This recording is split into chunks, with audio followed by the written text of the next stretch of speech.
안녕하세요, 여러분. 우리가 매일 내는 세금, 또 정부가 내놓는 여러 복지 정책들, 이런 것들이 대체 어떤 원리로 만들어지는지 궁금했던 적 없으신가요? 오늘은요, 좀 딱딱해 보일 수 있는 이 공무원 시험 문제를 가지고 우리 삶 깊숙이 들어와 있는 재정학의 핵심 원리들을 한번 제대로 파헤쳐 보겠습니다. 자, 오늘 우리가 같이 여행할 경로인데요. 룸메이트 사이의 작은 다툼에서부터 시작해서요. 담배세 같은 좀 더 큰 문제, 그리고 마지막으론 상품권이 좋을까, 현금이 좋을까 하는 아주 현실적인 논쟁까지 한번 쭉 훑어볼 겁니다. 네, 첫 번째 파트인데요. 지금부터 우리가 들여다볼 이 시험 문제들, 이게 그냥 시험지에만 있는 글자가 아니에요. 담배세를 과연 얼마나 올려야 하지? 정말 어려운 분들을 도울 때 가장 좋은 방법은 뭘까?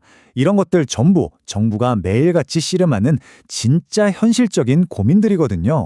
자, 그럼 두 번째 파트, 룸메이트 딜레마입니다. 사실 거창한 경제 원리라는 게요. 우리 주변에 아주 작은 갈등에서부터 시작하면 의외로 쉽게 이해될 때가 많거든요. 자, 흡연자와 비흡연자, 이 두 룸메이트의 방으로 한번 들어가 보시죠. 자, 첫 번째 문제입니다. 한 방에 사는 흡연자 김 씨와 비흡연자 이 씨가 있어요. 김 씨는 담배를 피우면 기분이 좋죠. 하지만 그 연기는 이 씨에겐 정말 고통입니다. 이렇게 한 사람의 즐거움이 다른 사람에겐 손해가 되는 상황. 과연 경제학은 여기서 어떤 해법을 내놓을 수 있을까요? 정말 재밌는 지점인데요. 이 문제를 풀기 위해서 경제학은 감정을 숫자로 바꿔버립니다. 자, 왼쪽에 있는 건 김 씨가 담배를 피울 때 느끼는 만족감이고요. 오른쪽은 이 씨가 감수해야 하는 불쾌감의 크기를 나타내는 식이에요. 바로 이 두 공식을 가지고 우리는 두 사람 모두를 위한 최적의 지점을 계산해낼 수가 있습니다. 자, 그럼 정답은 어떻게 찾느냐? 과정은 이렇습니다. 일단 김 씨의 이익에서 이 씨의 손해를 빼는 거예요. 이걸 방 전체의 총 행복량이라고 한번 정의해 보는 거죠. 그리고 나서 이 총 행복량이 가장 커지는 바로 그 지점, 그러니까 두 사람의 입장을 다 고려했을 때 가장 이상적인 흡연량이 몇 개비인지를 수학적으로 찾아내는 겁니다. 그렇게 해서 나온 정답이 뭔지 아세요? 바로 하루 13개비입니다. 정말 흥미롭지 않나요? 아예 피우지 말라는 것도 아니고 그렇다고 마음껏 피우라는 것도 아니죠. 경제학이 찾아낸 사회적으로 가장 바람직한 지점이 바로 여기라는 겁니다. 좋아요. 그럼 어떻게 이 13개비라는 약속을 지키게 만들 수 있을까요? 한 가지 방법은 담배 한 개비를 피울 때마다 일종의 불편 유발 부담금 같은 걸 내게 하는 겁니다. 이렇게 다른 사람에게 부정적인 영향을 주는 행동에 매기는 세금, 이걸 경제학에서는 피구세라고 부릅니다. 그런데 말이죠. 사실 이것보다 더 놀라운 해법이 있습니다. 바로 코즈의 정리라는 건데요. 이 이론이 뭘 말하냐면요. 만약 두 사람이 그냥 자유롭게 만나서 협상할 수만 있다면 정부 같은 누군가가 끼어들지 않아도 자기들끼리 알아서 가장 효율적인 해결책, 즉 하루 13개비라는 합의점에 도달할 수 있다는 거예요. 둘이서 거래를 통해 문제를 해결하는 거죠. 자, 세 번째 파트입니다. 담배와 과자에 대한 세금.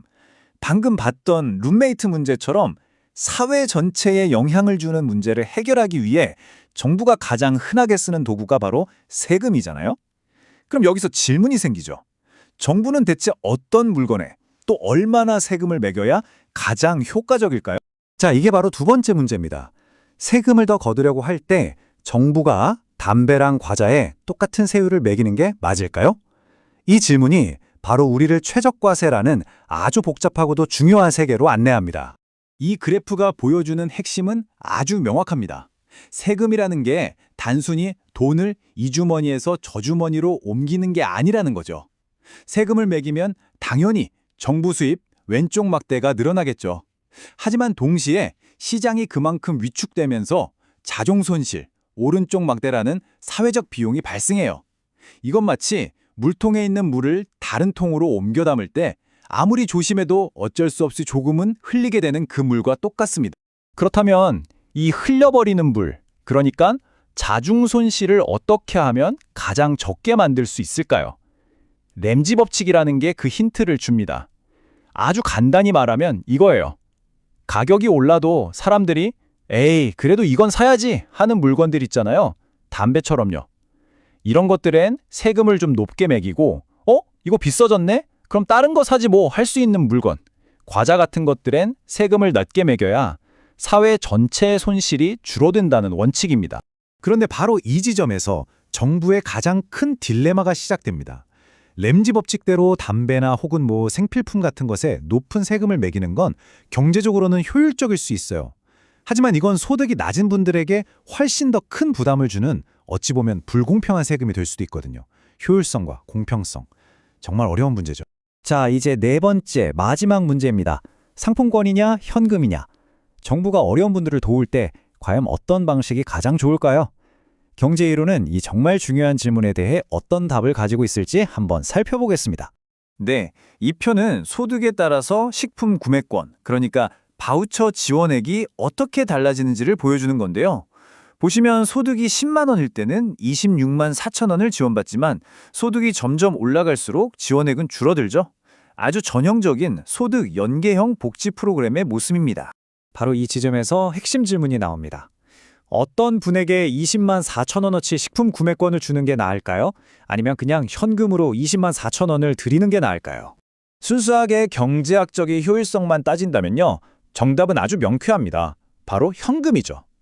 왜냐하면 현금은 받는 사람이 자기 자신에게 지금 당장 가장 필요한 곳에 돈을 쓸 수 있게 하잖아요.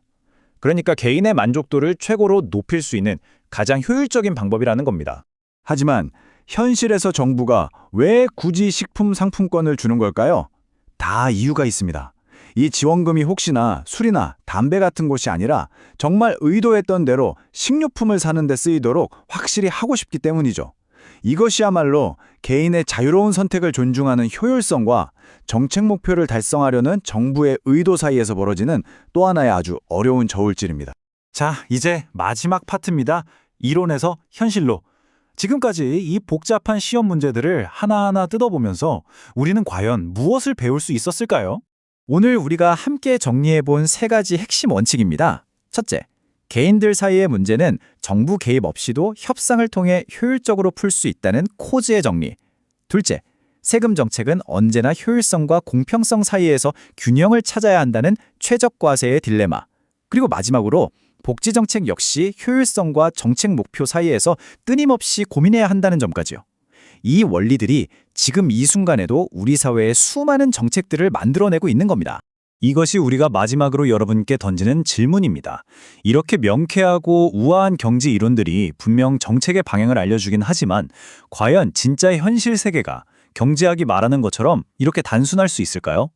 현실에는 정치도 있고 사람들의 심리도 있고 또 예측 불가능한 수많은 변수들이 더해지니까요. 이론과 현실의 이 간극에 대해서 여러분은 어떻게 생각하시나요?